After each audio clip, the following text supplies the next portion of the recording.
Hello everybody, my name is KirkpattieCake. I'm an author and robot, and today is book review time for an indie book called Why Not Wichita by Catania.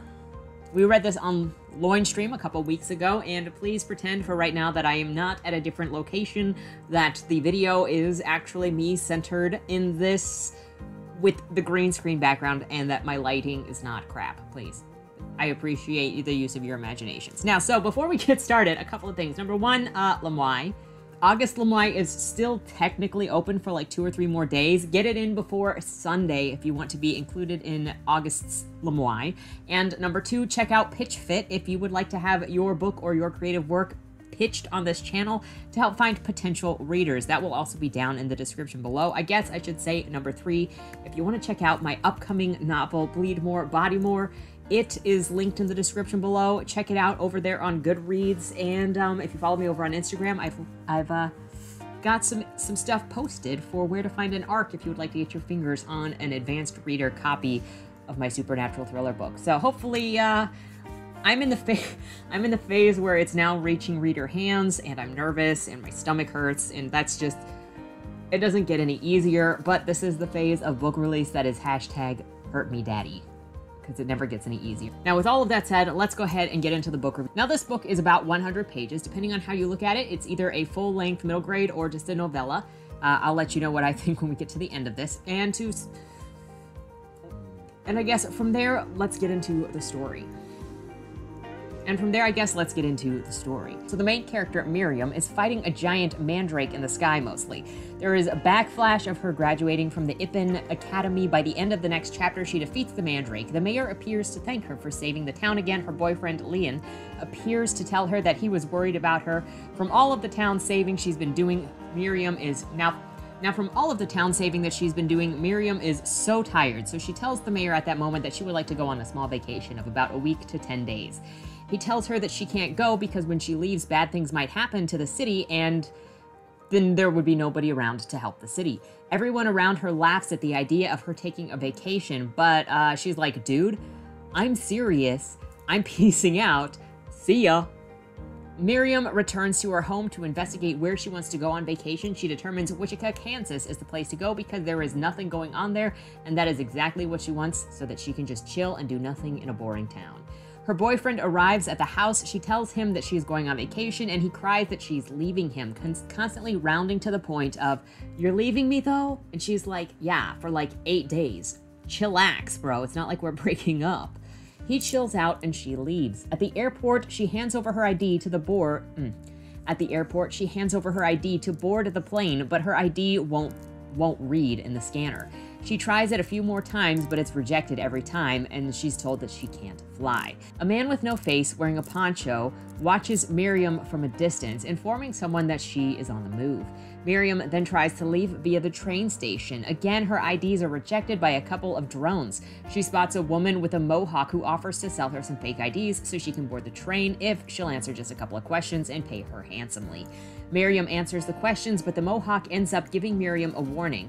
She hates this city and it's mistreating Miriam. Watch your back.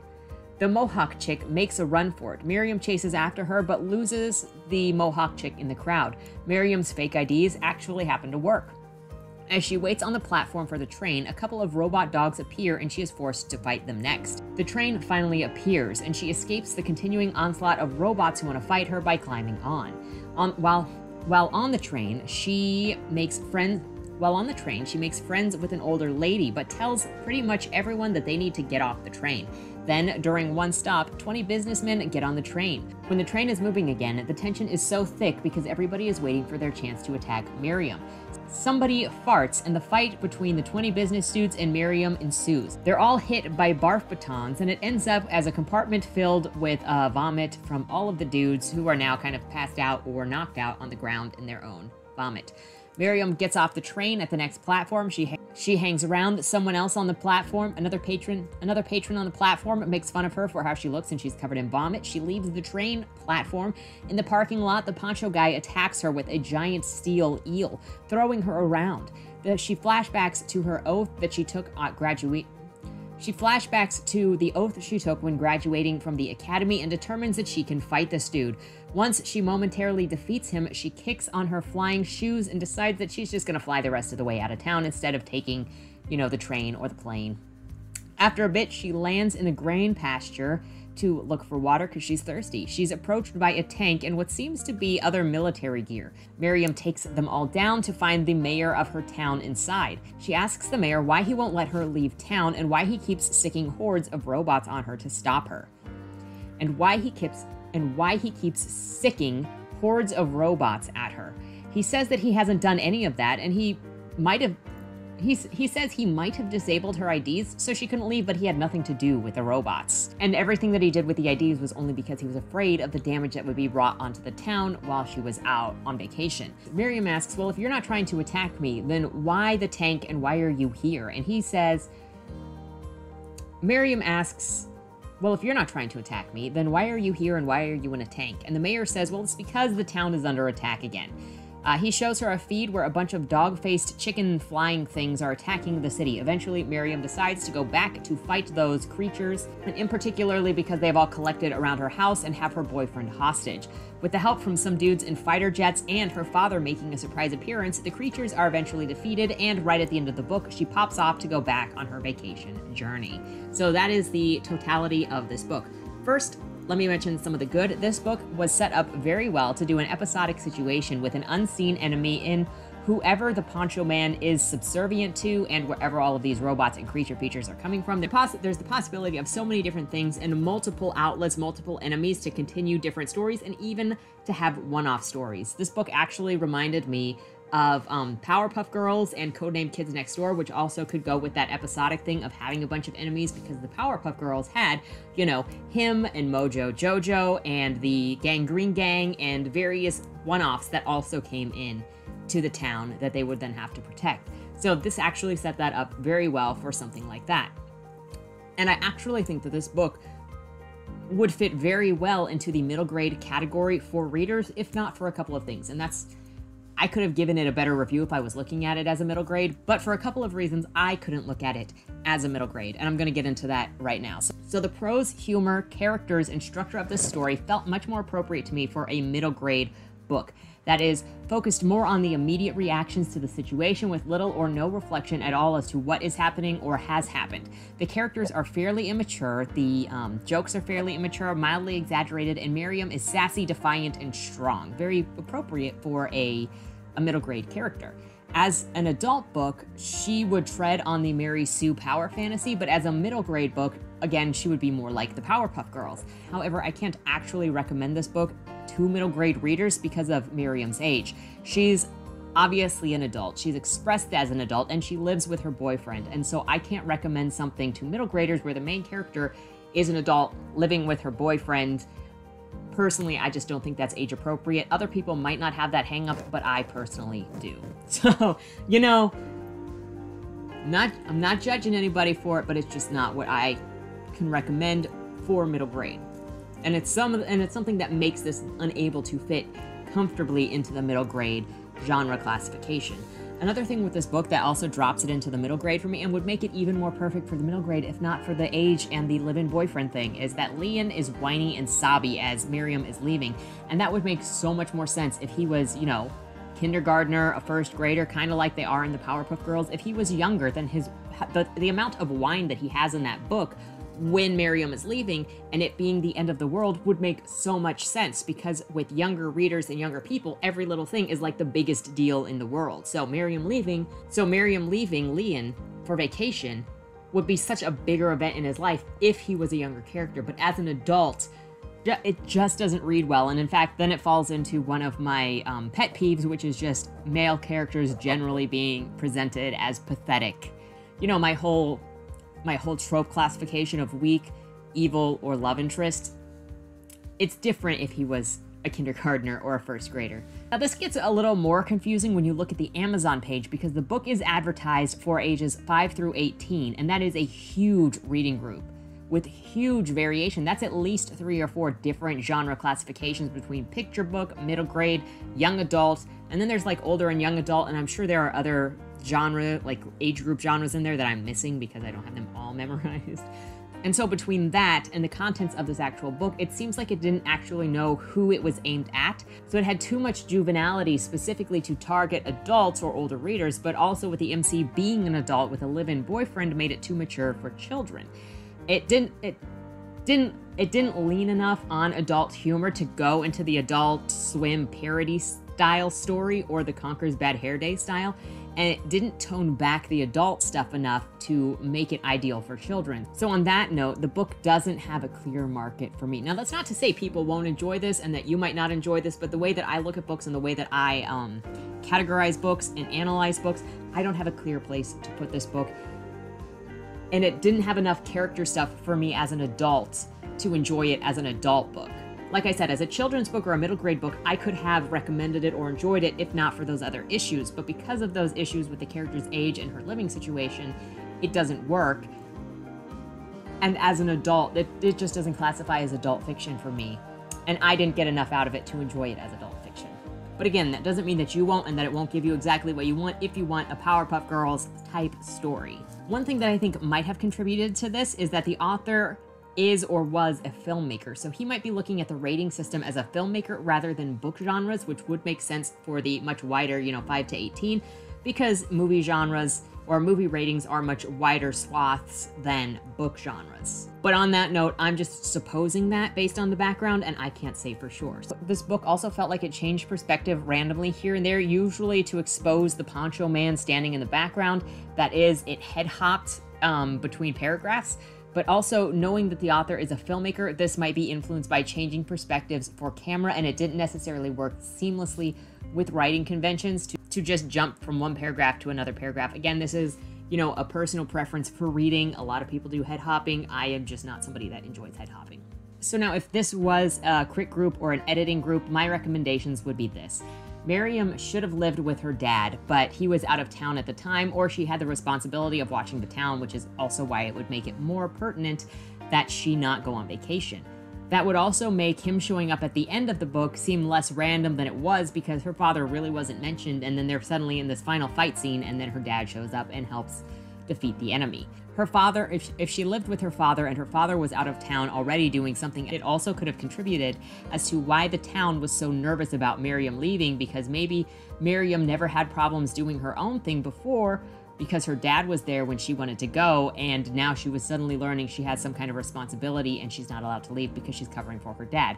I don't know if that would work with what the author's plans are. It's just adding a lot of extra context that I think makes the setup a little more solid. I would also recommend removing the boyfriend from the house and making him a boyfriend from school, or just somebody who is randomly in town, and changing Miriam's age and adjusting it so she's around the right age group for the middle grade category to make it clearer who the target audience is. Now, that's not to say adults can't enjoy middle grade content, because as an adult, I still enjoy Powerpuff Girls, I still enjoy Dexter's Laboratory, I still enjoy, who doesn't enjoy Courage the Cowardly Dog, but these are all, technically, they focus on that age group, but they have appeal to adults. So focusing on an age group doesn't mean that it's not going to have wide appeal, but it is going to mean that you have a base market, and then you can have that extended appeal after your base market. The fight scenes in this book went on a little bit too much for me, to the point where it was confusing and repetitive at times, and I got lost in a bit, but that is, again, personal preference, because I'm not super into heavy fighting stories. I'm into a lot of more personal, interpersonal stories, character stories, looking over there at American Psycho, and then if you look at my books with Dead End Drive and Bleed More Body More, they all have stuff that is constantly moving forward rather than a repeat of fighting. But if you enjoy long fight scenes, then you may enjoy this book. And then finally, the introduction at the beginning of the book, I think is a detriment to attracting readers to the book.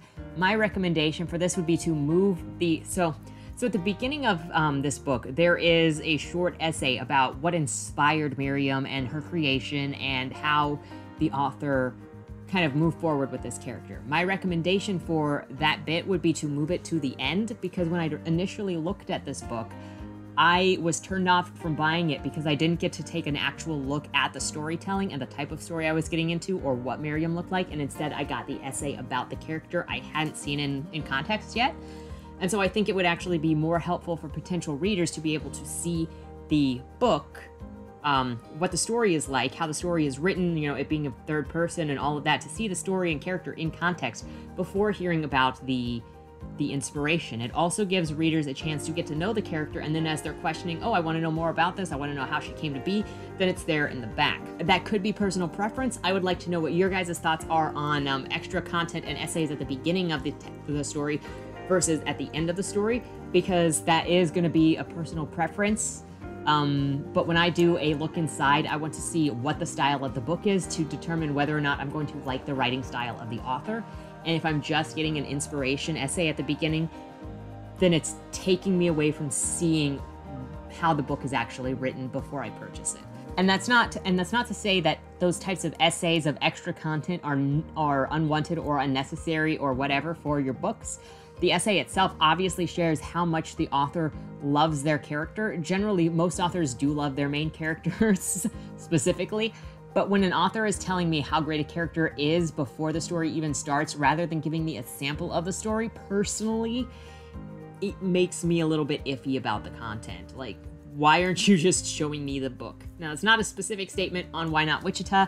That is just my in general statement on when this sort of thing happens. That's just my general statement on how I feel with the look inside feature and that kind of content.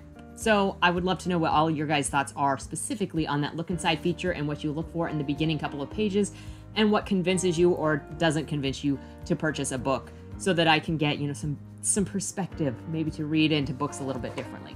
There's also another thing to consider when you're doing the pre-story essays, the introductions, or the forewords. You're making promises to the reader about what is to come in the same way that narratives that focus more on telling as opposed to showing will tell you a character is liked or very kind while they're showing us that they're not through their actions or their words. So there was a bit in the opening essay of this book that said how it's not plot that's entertaining, but character. So then it's saying that, well, this is a character-driven story. But then also, when we finally get to the book, there is very low character information going on, as Miriam is sassy and fights robots for the majority of the book. So I'm not entirely sure that the essay delivered exactly what it was promising, and there were times where I wasn't even sure what the essay was trying to promise. But again, with the essays at the beginning of the book, or the prologues, or the introductions, I'm not a super fan of that, and if I get hooked by the story, then I usually go back and read the introductions or the forewords, whatever the story might be. But in most cases where I've ever seen an essay at the beginning of a book, you still get a chance to read the book itself with the look inside feature. I'm thinking of Carrie and Comfort. It has the introduction or the foreword, whatever it was there, but then you also can go far enough in that you actually see the storytelling from that sample.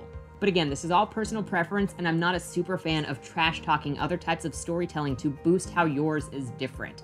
You know, the who needs plot? I kind of like plot with my characters, but in my opinion, plot is the vehicle driven by characters that reveals who they are. So that also is just how we view storytelling differently. Anyway, that's my review of Why Not Wichita by Catania. And if it sounds interesting to you, if you want to take a look at it, I highly encourage you to check it out, form your own opinions, and come back to me and have a conversation about this book. Let me know what you think in the comments down below. I'm looking forward to it. And until next time, have a great weekend and don't die.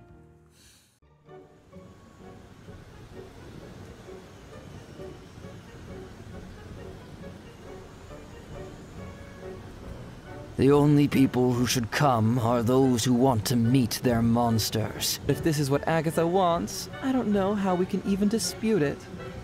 I change lives, baby. And I end them. Sweetheart, no bargains hold. Only fools know restraint.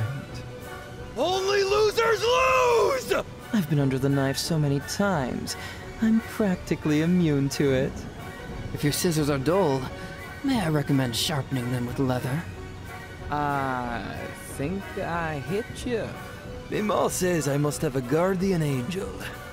To enter the ring but abstain from playing is suicidal. Your virtue makes you nothing but a liability. You're gonna die. You're gonna die. You're gonna die.